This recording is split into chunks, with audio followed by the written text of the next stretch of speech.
Good morning, YouTube. I'm doing a steering gear. I'm putting in a new red top steering gear in a gonna trip on my impact wrench on a 1983 K10 Scottsdale, four-wheel drive. First suggestion: take off the front driver's wheel so you have better access. This is the steering gear right here. You have better access to get off the pitman arm. You have better access to the drag link for the steering linkage. So it's just a good idea. You have better access to the rag joint. And you see there, you have that bolt there, and then you have these other bolts to take everything apart. And you have better access to, well, you have to get up underneath to get I had to change out the hoses. I had to put new hoses, so that was part of it. But if you have good hoses, then you won't have to do that part. But anyhow, it's pretty straightforward. There's four bolts that hold the steering gear on to the frame on the left side frame rail. And I'm going to get underneath and I'll show you those things. I already changed it out. This is the brand new gear is in here already. And it turned out to be a difficult job for many reasons, not particularly anything to do with the job itself, but the steering gear that was in here was the wrong, it was either from a different model or a different make of vehicle. And the rag, this is a brand new rag joint, as you can see. The rag joint, the output shaft from the worm gear was a different size, so I had to get a new rag joint to fit that size. And then these ports on the old one were a reverse flare. These are done with sealed with O-rings, so I had to get new lines. And then I had to take, this is your pump. I had to take the line off the back. One is the low pressure line, is just a hard line that goes into this rubber hose. But the other one, the high pressure, gets screwed into the back there. Okay, I'm gonna get on the dolly and I'll show you the rest underneath, and then I'll tell you the tools you need, and then that'll be the end of the video. It's just a real quick video. It's pretty simple if everything works out right. Okay, YouTube, I'm gonna go over tools that you need real quick. For the 4 bolts, you're gonna need a 5/8 socket. This is a spline socket. You could use either that. That's all I have in 5/8 right now in 1/2 inch. I would suggest using a 6-sided one. You just have better purchase on the, especially if it's been in there a long time and you need to break the rust and the grime off of the bolt. I would use a 6-sided. I was able to use this.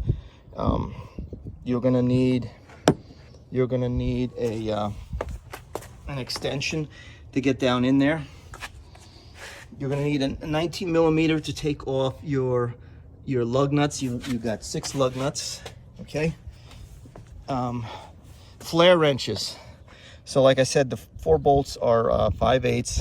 You're gonna need a 5/8 flare wrench and either 11/16 or 3/4, depending on your fittings. See, this is a 3/4. This is the high pressure line. This is the one with the 180-degree bend.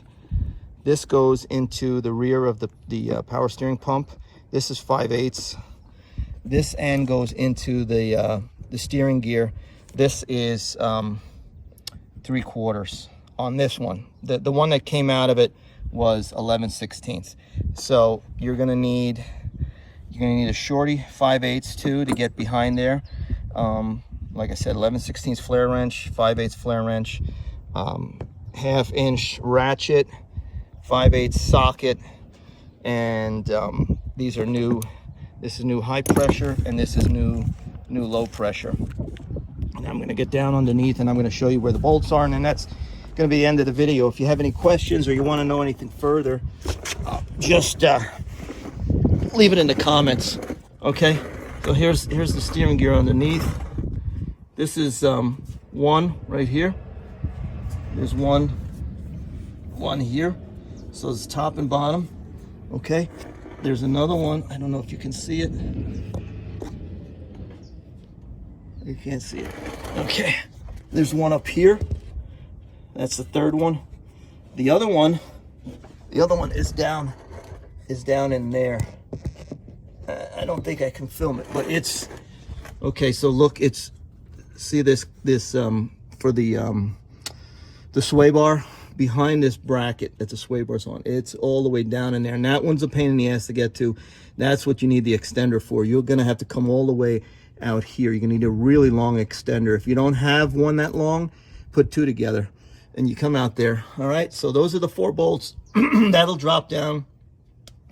There's a what do you call it, bolt? This just goes through and squeezes the pitman arm around it. So you just take that off and then use pry bars to get the pitman arm off. It's not hammered on there tight. You can get it off with a pry bar. All right, and that's pretty much it in a nutshell. So like I said, any questions or comments, leave it down below. Mike Machines out. Okay, I just wanted to do one quick follow-up. So we have the new lines in. It's all pressurized up with fluid, and we have no leaks because we have the right lines. This line, this low pressure line, return line, has a really long hose, so you just cut to fit your application. And I just had it kind of go along with the hard line, the high pressure pump line. Okay, and I misspoke. It is a red head, not a red top, a red head steering gear. So these are supposed to be the best in the business, and I've put them in before and I've been very happy with them. They're better than standard rebuilt ones that you buy from other companies. This is like the creme de la creme. All right, Mike Machines out.